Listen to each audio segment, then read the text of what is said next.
Comment est-ce que tu peux faire confiance aux critiques de cinéma quand tu te rends compte que ce film est le moins bon noté de tout le Marvel Cinematic Universe sur Rotten Tomatoes?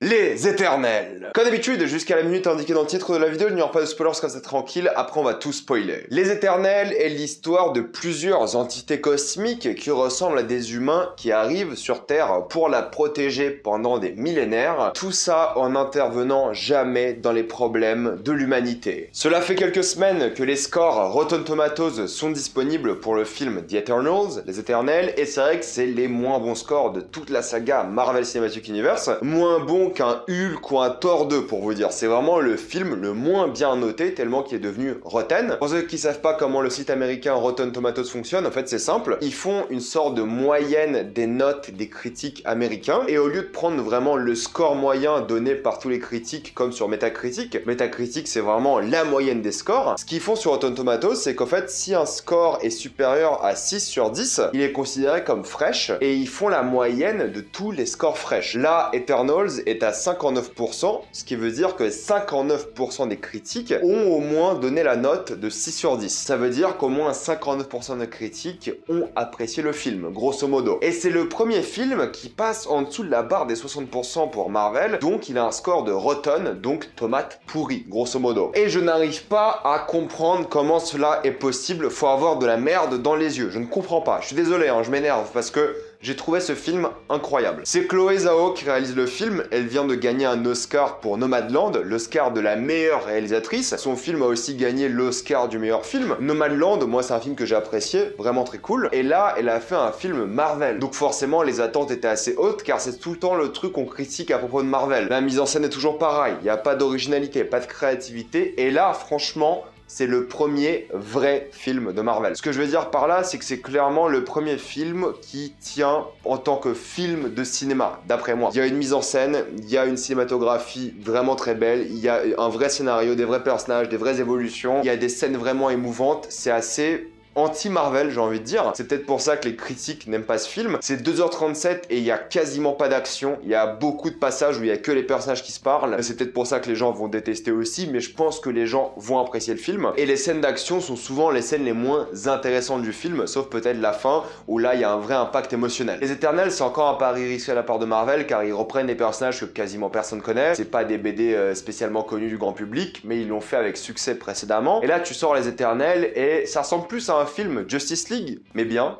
genre vraiment bien, qu'un film Marvel en fait. J'ai plus vu un DC Comics qu'un Marvel ici, c'est vrai, hein. Que ce soit dans les couleurs, c'est un film très sombre du point de vue des couleurs. Dans les personnages, voilà, t'as des personnages qui ressemblent à Flash, à Superman, à plein de personnages comme ça. Donc c'est vrai que ça ressemble plus à un DC Comics qu'un MCU, ça c'est la vérité. Mais un bon DC Comics, il y en a pas beaucoup de ceux-là. Il y a pas beaucoup d'humour, il y a des scènes vraiment dramatiques, de l'émotion, c'est pas très violent, ça reste Marvel de ce point de vue-là. Mais la violence n'est jamais nécessaire si un film est bon, c'est la vérité. Donc c'est clairement un film qui fait sûrement le moins Marvel. L'humour qui est présente est très peu présente et elle marche à merveille. Il y a un personnage qui fait l'humour et je l'ai adoré. Vraiment, il est adorable ce personnage, je vais pas vous le spoiler ici. J'ai trouvé vraiment trop drôle, il était vraiment le bienvenu parce que sinon le film aurait été peut-être un peu trop lugubre aussi. J'exagère quand je dis ça, mais c'est vrai que les interventions humoristiques du personnage étaient vraiment cool. Il y en a très peu, il y a peut-être quoi 4-5 blagues dans tout le film et c'est 2h37. Et c'est ça aussi, je me suis dit 2h37, je vais détester, ça va être trop long, je vais m'ennuyer. Pas du tout! Le film est passé super vite. J'en voulais plus. Je voulais que le film dure 3h30. C'est ça qui est fort avec le film, c'est qu'en fait, c'est d'un côté une sorte d'hommage à l'humanité aussi. Vu que c'est des Éternels qui ont vécu pendant 7000 ans sur Terre, ils ont vu l'humanité. Ils ont protégé l'humanité et ils ont vu la civilisation de l'humanité. Donc on va voyager à travers le temps avec ces Éternels via des flashbacks. Même si l'action principale se passe au temps présent, on va voyager beaucoup dans le passé. On va voir Babylone, Tenochtitlan et plein de civilisations anciennes qu'on n'a jamais vues dans notre regard à nous d'humains. C'est-à-dire qu'on n'a pas eu de vidéo ni de photos évidemment. Et là on voit ça avec les effets spéciaux, on voit ça avec plein de figurants, on voit ces décors, putain, voir les jardins suspendus de Babylone à l'écran, j'ai trouvé ça waouh, des frissons quoi, je sais pas, voir la guerre des humains, voir des scènes cultes de notre humanité et des scènes horribles, j'ai eu des frissons. En fait, il y a un excellent mélange entre le côté cosmique de la chose et existentiel. Les humains qui voient ces dieux arriver, ces éternels, qui ont tous des noms de divinités. On a Icarus, Icar, qui s'appelle Icaris, en tout cas dans les sous-titres. On a Athéna, qui s'appelle Athéna, on a Galgamesh, on a plein de personnages qui représentent nos mythologies. Et c'est ça qui est génial, c'est qu'ils ont mélangé donc le côté cosmique et ces gens qui ont donc inspiré Athènes, qui ont inspiré le mythe d'Icare et plein de choses comme ça. Donc il y a un vrai mélange de cosmique, de mythologie et d'humanité, d'histoire. On a un personnage qui a donné donc la technologie aux humains, mais petit à petit, pas tout d'un coup. Il y a une scène où en fait il veut leur donner la machine à vapeur en moins 500 avant Jésus-Christ et au final il leur donne la charrue, je crois. Enfin bref, vraiment quelque chose d'assez anodin, mais c'est une sorte de hymne à l'humanité, d'ode à ce qu'on fait de bien et pas bien en tant qu'humain. Et en fait ça nous permet de refléter aussi avec cette chose qui est existentielle, le cosmos. Donc il y a vraiment la grandeur de l'espace et qui rend peut-être les gens fous. Il y a un côté Lovecraftien dans les créatures aussi, des tentacules, des choses comme ça. Il y a un mélange de plein d'éléments cosmiques, réels, historiques qui sont incroyables et qui marchent parfaitement. Ils expliquent aussi bien pourquoi ils n'ont pas intervenu quand il y avait Thanos, des choses comme ça, mais ça, limite, je m'en foutais. Je m'en foutais de l'impact que ça allait avoir sur le MCU. Je regardais pas ce film comme un film du MCU et ça, je l'ai très vite compris. Alors oui, évidemment, ça fait des références au MCU, tout ça, d'accord, mais franchement, vous l'oubliez tout de suite. Vous oubliez que c'est un film du MCU, il marche parfaitement de manière indépendante. Oui, il y a des références aux Avengers et tout, d'accord, mais on s'en fiche. C'est un film indépendant, il n'y a pas de personnages du MCU, c'est que des nouveaux personnages, et on s'attache tellement à ces personnages, ils ont tous leur histoire, ils ont tous leurs craintes, ils ont tous leurs envies, leurs motivations, leurs défauts, leurs qualités, ils ont tous leurs secrets, ils ont tous une vraie alchimie, c'est une vraie famille, mais en même temps il y a des romances, c'est pas une vraie famille biologique hein, pour le coup, hein. C'est juste qu'ils sont tous arrivés en équipe, tu ressens l'esprit d'équipe, il y a des plans qui te montrent l'esprit d'équipe, il y a des plans qui te montrent l'humanité, il y a des plans qui te montrent vraiment le développement de personnages, il y a des plans avec des couchers de soleil magnifiques, c'est le film Marvel le plus beau et de loin. Tu vois qu'en fait il y a un vrai metteur en scène derrière, et pour le coup une vraie metteur en scène. Chloé Zhao, elle a fait un travail formidable. On ressent sa patte, on la ressent. On voit ses nombreux paysages. Juste en regardant Nomadland, hein, vous voyez l'inspiration. Ça ressemble à certains moments à Nomadland, dans les décors, dans les paysages, dans la lumière, dans le soleil, dans les plaines, dans le sable, dans les déserts. On voyage beaucoup dans le film. On va passer dans tous les décors, froid, chaud, forêt, vous allez tout voir. Et c'est vrai que les scènes d'action sont peut-être les moins intéressantes. Peut-être c'est pas Chloé Zhao qui les a réalisées. On sait souvent que c'est les équipes des effets spéciaux qui réalisent beaucoup des scènes des films Marvel. Mais les scènes d'action sont les moins intéressantes pour le coup. Elles sont bien, elles sont efficaces. C'est du Marvel, là, vraiment rien à dire. Mais je m'en foutais des scènes d'action. Moi, je voulais voir les gens parler, je voulais les voir interagir avec l'humanité, interagir entre eux, voir les secrets, leur histoire d'amour. J'étais à fond dedans. Le film, il m'a agrippé dès les premières scènes. J'étais à fond de la première minute à la dernière, jusqu'à la dernière scène post-générique, qui elle aussi fait Marvel, mais pas trop, parce qu'il n'y a pas de caméo d'autres personnages et tout. Non, c'est juste un film en soi. Et ça, en fait, ça fait plaisir de voir dans un Marvel quand même, un film qui ne se repose pas du tout sur les anciens films Marvel, un film qui est vraiment indépendant et qui a pas besoin de se dire on est dans le MCU, il faut se rappeler de nous. C'est rare de voir ça, c'est rare qu'il y ait des références et là il y en a quasiment pas et c'est génial. Et c'est peut-être aussi ce que Marvel avait besoin, un regard différent, un regard cosmique encore une fois, mais sans jouer la case il y a je sais pas quel personnage ici et là. Non, là il n'y a pas tout ça. Mais ça fait du bien parce que c'est un film mature, c'est un film qui parle de thématiques sérieuses. Chaque personnage a une vraie thématique, qui ont la vie de famille, l'immortalité, parce que c'est des éternels, hein, comme le nom l'indique, ils sont immortels. En tout cas, immortels du point de vue du vieillissement, ils ne vieillissent pas, ils découvrent la technologie, ils sont addicts au téléphone, par exemple. Il y a plein de petits moments comme ça qui sont adorables. Y a rien à dire, c'est trop bien. C'est trop bien, j'ai adoré. Ça arrive à mon top 1 ou top 2 Marvel. Mon top 3 aujourd'hui, ça serait peut-être genre Eternal, Thor Ragnarok et Endgame, ou un truc comme ça, ou Infinity War. J'en sais rien. J'ai trouvé ça incroyable, j'ai trouvé ça trop bien. Il y a des rebondissements, des vrais personnages, des scènes touchantes, ça force jamais sur plein de trucs, c'est magnifique à regarder. Il y a des scènes qui te mettent des claques à ta rétine, c'est majestueux. La musique, putain, il y a des scènes mémorables en musique. Il y a un flashback final, j'ai trouvé, mais putain, j'ai failli pleurer, quoi. Et Marvel, au fait, m'a jamais procuré cette émotion. Pour le coup, c'est le genre d'émotion que je ressens avec des films, entre guillemets, des vrais films, qui se suffisent à eux-mêmes. Et là, le film se suffit à eux-mêmes. Évidemment, il y a des scènes post-génériques pour t'indiquer qu'il y aura une suite, et il y a bien marqué que les Éternels reviendront, mais limite, j'ai même pas envie qu'ils rejoignent les Avengers. J'ai envie qu'ils fassent juste leurs aventures d'Éternels, et qu'on ait genre une aventure sur le côté. Les Avengers, multivers. Allez, faisons ça, le multivers pour les Avengers et tout ça. Les Gardiens de la Galaxie, Thor, les Éternels, pourquoi pas dans l'espace, le cosmos. Là, il y a moyen de vraiment diviser Marvel en deux et de faire peut-être des histoires après, plus tard, en les réunissant avec un Galactus ou un grand méchant qui mélange le multivers et le côté cosmique, pourquoi pas. Mais alors là, pour l'instant, j'ai pas envie de voir ça. Pas tout de suite. Ne mélangeons pas tout. Faites nos histoires de multivers, faites les histoires du cosmos d'un autre côté. Et là, les Éternels, ça a encore une fois ouvert les yeux sur un truc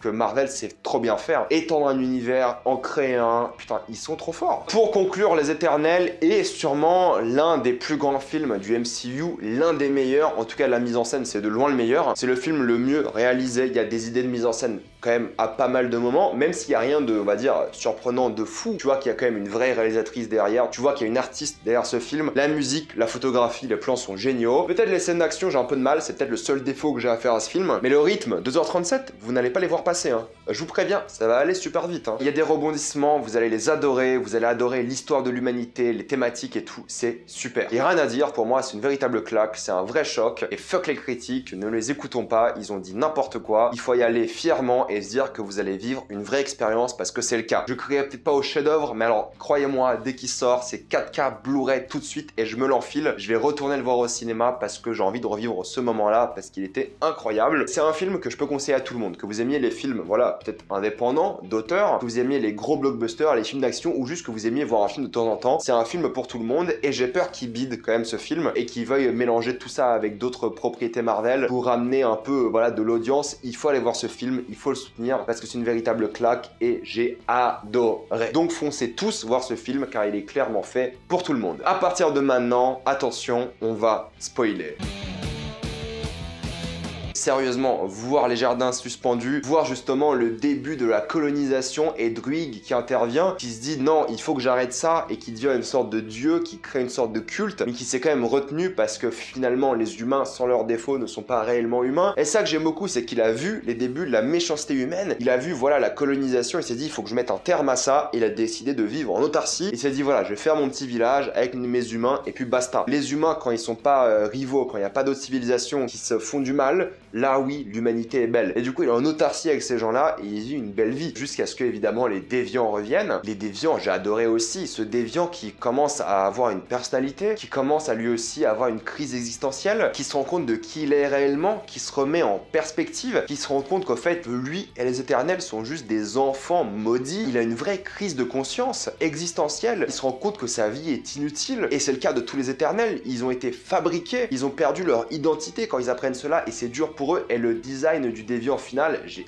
adoré. Ça devient d'une créature bête et méchante qui prend conscience, qui se rend compte de ce qu'elle est, et elle a plus de raison de vivre mis à part la vengeance. Elle a envie de venger son peuple, elle a envie de vraiment affronter ses éternels, elle a des raisons, et en fait on comprend ce méchant aussi. On le comprend totalement, et quand elle intervient à la fin, on se dit ok, je peux comprendre pourquoi tu fais ça, parce que les éternels font la même chose. Nos méchants et nos gentils sont les mêmes. Et la scène avec Hiroshima, moi j'ai eu des frissons. C'est après la mort de Galgamech où justement t'as des cendres qui sont éparpillées dans l'eau et ensuite tu vois les cendres d'Hiroshima. La transition était magnifique. Et tu vois cet homme qui a donné la technologie aux humains et tu vois la chose la plus horrible qu'on ait fait de l'histoire de l'humanité, Hiroshima. Et tu vois ce village détruit, les cendres et la réalisation. Et pareil, ils décident de plus se mêler des affaires des humains. Il veut fonder sa famille et tout. Et pour une fois, ils ont enfin assumé une relation gay qu'ils vont pas pouvoir facilement supprimer pour la Russie ou la Chine. Ils vont sûrement y arriver, ou alors ils vont remplacer ça par une femme, j'en sais rien. Mais Marvel et Disney, ils ont toujours fait des scènes avec des personnages gays où tu peux facilement supprimer le personnage gay. Là, je pense qu'ils peuvent aussi le supprimer, mais tu vois qu'ils ont essayé d'aller un peu plus loin et tu vois que c'était pas vraiment du forcing. Parce qu'au final, c'est pas leur relation amoureuse avec son mari qui est importante, mais son enfant, son fils qui est vraiment important. Et lui aussi, pareil, il s'est dit, bah voilà, je vais vivre ma vie et puis basta. Après, ces scènes d'action au début que j'ai pas trouvé les plus incroyables, et c'est toujours très éclairé pour le coup, c'est très monotone, alors que les scènes de dialogue, elles sont toujours bien éclairées, il y a un vrai contraste, une vraie diversité des plans. Mais les scènes d'action, c'est vrai que bah c'est toujours très plat visuellement. La scène de combat dans la forêt et la scène de fin était géniale, mais la scène de début à Babylone, bah visuellement c'était très, voilà, juste éclairé, au fait, très monotone. Mais c'était pas trop ce que j'aime dans Marvel. Après, faudrait que je revoie le film. Mais c'est vrai que globalement, les scènes d'action étaient pas les plus intéressantes, même si des fois il y a quelques éclaircies, quelques idées visuelles. C'est pas une scène dans un parking, ça c'est la vérité, c'est sûr. Là, pour le coup, on a des scènes qui jouent avec l'environnement et tout, c'est génial, surtout à la fin avec la lave, les explosions, le rocher de ce volcan qui explose, il y a un vrai contraste, il y a une vraie interaction avec l'environnement, c'est génial. Même s'il y avait quelque chose à améliorer pour moi de ce point de vue-là, c'était quand même une réussite. Et j'ai adoré vraiment tous les personnages aussi, hein, évidemment, j'ai adoré la personnage muette, j'ai oublié son nom, qui elle n'arrive pas à parler et qui court super vite, qui a une relation amoureuse avec Druig. C'était le personnage le moins développé, mais je pense que si on fait une suite, on va beaucoup s'attarder sur elle. Qu'est-ce qu'elle a fait là pendant 500 ans? Elle s'est ennuyée apparemment, mais pourquoi elle est pas sortie du vaisseau? Pourquoi elle est restée là? On sait pas trop. Peut-être elle est sortie du vaisseau d'ailleurs, hein. On n'a pas trop d'éléments sur elle. Tu vois qu'elle est dans une relation amoureuse, ça lui donne un peu de personnalité aussi. aussi. On a aussi ces stars de Bollywood avec justement toute cette scène à Bollywood qui est quand même très cool, qui décide à la fin de ne pas intervenir parce que c'est pas dans son idée morale. Il a dit ce qu'il pensait et il préfère ne pas affronter sa famille au final. C'est pour ça qu'il s'en va. C'était un peu étrange, d'accord, mais ça se tient d'un point de vue du scénario. Mais lui aussi, on l'a développé, c'est devenu une star, il a voulu profiter de qui il était et d'avoir une vie en tant qu'humain entre guillemets. Et son sidekick était quand même très rigolo. Et ça qui est cool, c'est qu'on a vraiment développé tout le monde. Pareil pour la petite fille qui au final, à la fin, une petite fille qui va avoir une vie humaine et qui va vieillir et mourir un jour. Le fait qu'elle soit amoureuse d'Icar, c'est quelque chose d'assez fort parce qu'en fait, elle est coincée dans ce corps, elle n'a jamais pu connaître l'amour parce que forcément, personne n'a envie de tomber amoureux d'un enfant. C'est logique. C'est pour ça que l'amour était impossible et c'est ça qui était beau aussi. Pour ce personnage-là, c'était très dur à vivre et c'est pour ça qu'elle décide de ne pas le vivre à la fin. J'ai aussi évidemment beaucoup aimé Cersei qui, elle, est le personnage principal du film. Voilà, c'est elle qui est passée à autre chose après sa relation avec Icar, qui a une nouvelle vie avec quelqu'un qui a un passé aussi très tumultueux. On le voit dans la scène post-générique, notre Jon Snow national, Kit Harington, qui est au fait une sorte de chevalier noir, si ma mémoire est bonne. Mais ça va être intéressant de le voir, j'ai vraiment hâte en tout cas. Je sais pas qui est la voix à la fin, qui est-ce qui lui parle. J'ai reconnu la voix de l'acteur, mais je peux pas vous dire quel acteur. Donc j'ai bien aimé la relation, le fait qu'elle retombe pas amoureuse d'Icar, voilà, que ce soit quelque chose qui est dans le passé, que leur amour existe toujours. C'est leur amour qui sauve la situation finale. C'est ce qui au fait empêche d'Icar de la tuer. C'est leur amour, c'est leur flashback. Et le flashback était beau, émouvant, et c'était génial. Le fait aussi que la créature céleste participe à sa destruction montre aussi que peut-être les célestes sont aussi prisonniers du grand céleste qui cause beaucoup de problèmes. Et donc ils ont voulu participer à ça en s'union tous ensemble. Donc clairement ça c'était beau à voir et c'était stylé. La relation était belle, c'est une évidence. Je m'attendais pas à ce que du coup notre Superman à nous soit le méchant. Icar était le méchant, c'était assez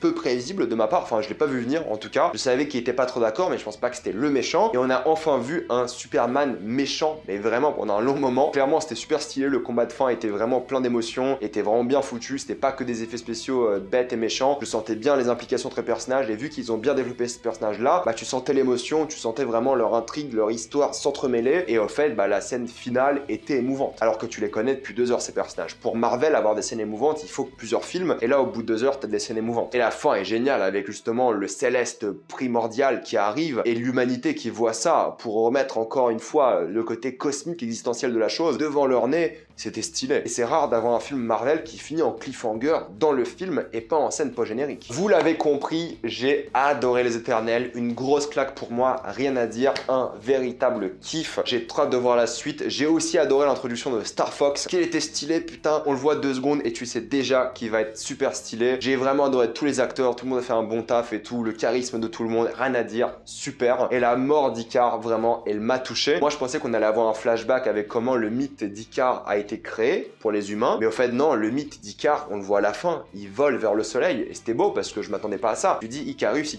voilà, on l'a déjà vu dans le passé, mais il a pas d'aile, ça avait pas de sens, et là il va vers le soleil, j'adorais, tout le monde était au top. Et maintenant que Richard Madden joue plus dans le Marvel, j'espère qu'il reviendra pas, j'espère que c'est fini. Peut-être il va revenir parce que les Éternels, il y a peut-être des copies d'eux, peut-être il va revenir en flashback avec les mémoires des différents Éternels. Je pense que l'acteur va revenir, mais il aura pas une place aussi importante, on verra bien en tout cas, mais c'est que je l'ai adoré et il faisait un très bon méchant. Et maintenant qu'il joue plus dans Marvel, en tout cas pas autant que les autres personnes, il peut jouer James Bond, hein.